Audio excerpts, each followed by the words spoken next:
सो आज का डाउट है कि फाइंड आउट द वैल्यू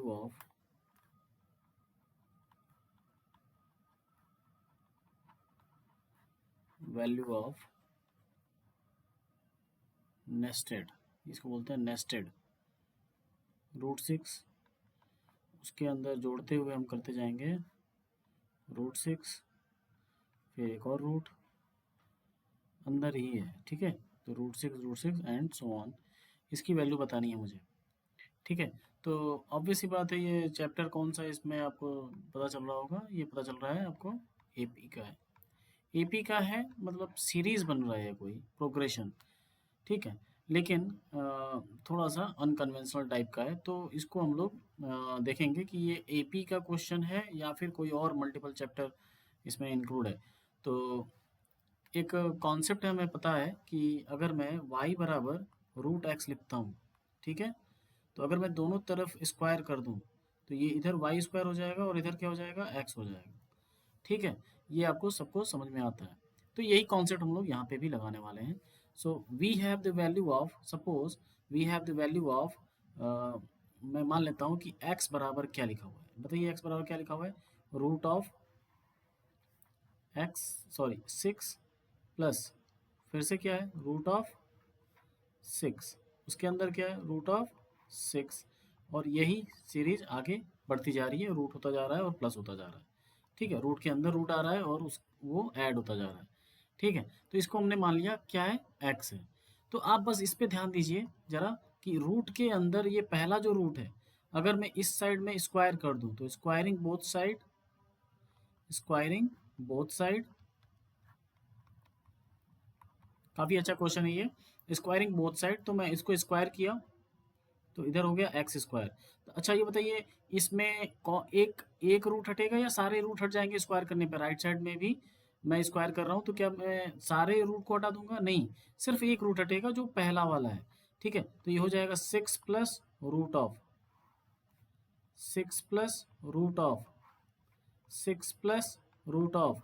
अच्छा ये कई बार लिख सकता हूँ मैं, तो ये इसको मैं 3 बार लिख रहा हूँ। ये हो सकता है ये ऑब्वियस सी बात है कि ये आगे जाता जा रहा है और ये इनफाइनाइट आगे तक जाता जा रहा है, ठीक है। अब आप इसको ध्यान से देखिए, ये हमारा इक्वेशन 1 था और ये इक्वेशन हमारा 2 है। अब ध्यान से देखिए इसमें, क्या ये वाला टर्म पूरा ये फिर से नहीं दिखने लगा हमें इक्वेशन 2 में। ये वाला टर्म दिख रहा है कि नहीं दिख रहा है, और हमने इसको क्या माना है, इस वाले टर्म को एक्स माना है, ठीक। तो मैं लिख सकता हूँ इसको कि एक्स स्क्वायर बराबर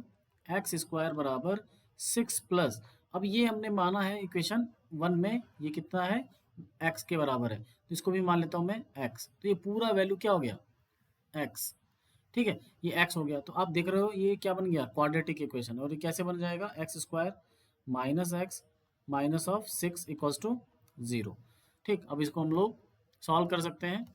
इसको सॉल्व कैसे करेंगे, या तो हम जो क्वाड्रेटिक फार्मूला है उससे सॉल्व कर लें, या फिर हम इसको स्प्लिट भी कर सकते हैं, ठीक। तो मैं इसको स्प्लिट नहीं कर रहा हूँ, मैं क्या कर रहा हूँ, इसमें फार्मूला अप्लाई कर रहा हूँ, x1 और x2 निकाल रहा हूँ। दो वैल्यूज आती हैं क्वाड्रेटिक इक्वेशन में, और ये होती है -b plus minus root of b square minus of 4ac/2a, ठीक है। एक्चुअल में हमें किस चीज़ की वैल्यू निकालनी है, क्वेश्चन है कि इसकी वैल्यू बताओ, और इसको हमने क्या मान लिया था, इसको माना है हमने x, ठीक। तो एक्चुअल में हमें क्या निकालना है, x की वैल्यू ही निकालनी है फ्रॉम दिस क्वाड्रेटिक इक्वेशन। तो x1 और x2 निकाल लेते हैं और देखते हैं इसमें से x1 में से और x2 में से कौन सा फीजिबल सोल्यूशन है, मतलब कौन सा वैलिड सोल्यूशन है।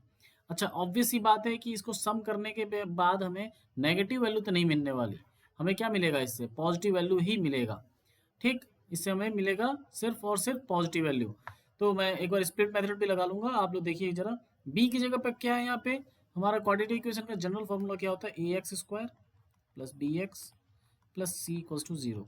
तो इसको कंपेयर करूंगा मैं, तो a बराबर क्या आएगा, a क्या आएगा, a बराबर आ गया 1, b बराबर आ गया -1 और c बराबर आ गया -6, ठीक है। इसको हम लोग इसमें रख देते हैं, -b minus of 1 plus minus root of b square minus 4ac, b का स्क्वायर करेंगे तो 1 स्क्वायर हो जाएगा -4 इंटू ए बराबर है 1 और c है -6, ठीक है, डिवाइडेड बाई 2a, 2 इंटू 1।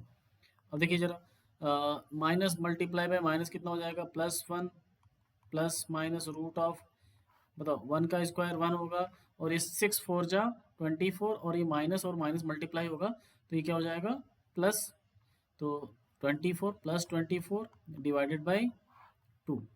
ठीक है, ये बताइए, ये 1 आ गया, ये प्लस माइनस ये क्या आ गया 25, 25 किसका स्क्वायर होता है 5 का, तो ये आ गया 5 डिवाइडेड बाई 2। ठीक है, अब हमारे हमारे पास यहाँ पे x1 और x2 की वैल्यू आ जाती है। x1 अगर हम लोग इस यहाँ पे पॉजिटिव लेते हैं तो ये क्या हो जाएगा 1 + 5 अपॉन 2, 1 + 5 इज 6, 6 अपॉन 2 इज 3, और x2 बराबर क्या हो जाएगा 1 - 5 अपॉन 2, 1 - 5 मतलब -4 अपॉन 2, दैट इज -2। ठीक है, अब बताइए आप लोग x की दो वैल्यू आ गई हैं, एक है x1 और दूसरा है x1, दूसरा है x2। x1 की वैल्यू है 3 और x2 की वैल्यू है -2, तो इसमें से कौन सा फिजिबल सोल्यूशन है, कौन सा वैलिड सोल्यूशन है? ऑब्वियस सी बात है, इसको सब जोड़ते जाएंगे हम रूट के अंदर तो ये पॉजिटिव वैल्यू ही आएगी।